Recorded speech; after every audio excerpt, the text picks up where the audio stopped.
ভাই ও বোনেরা, আপনাদের সকলকে আমরা আসসালামু আলাইকুম ওয়া রাহমাতুল্লাহি ওয়া বারাকাতুহু জানাচ্ছি।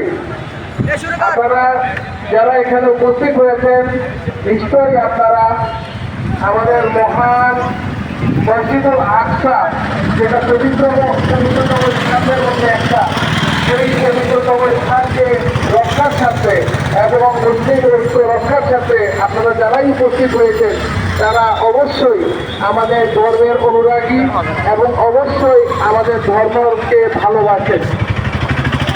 আমরা এখানে আজকে উপস্থিত হয়েছি ইসরায়েল এবং আমেরিকা এবং পাশ্চাত্য যেই সাম্রাজ্য, এই সাম্রাজ্য যে আমাদের মসজিদুল আকসাকে দীর্ঘদিন যাবৎ দখল করে রেখেছে এবং এই মসজিদুল আকসাতে আমরা আজকে বহুদিন যাবৎ আমাদের মুসলমান ভাইরা বিভিন্নভাবে যখন তারা নামাজ পড়াশোনা করতে যায়, বিভিন্ন ধরনের করা হয়, তাদের উপরে বিভিন্ন ধরনের গ্রহণ করা হয়। এই গ্রহণের ক্ষেত্রে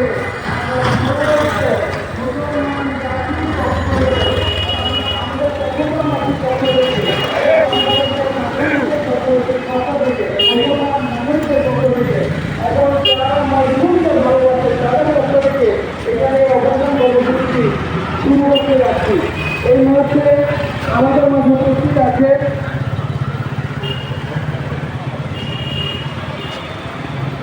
নুরুল আসাদ তৈয়বী, সভাপতি আঞ্জুমানে মুহিবান আহমেদের। তিনি কোরআন তেলাওয়াতের মাধ্যমে আমাদের আজকের এই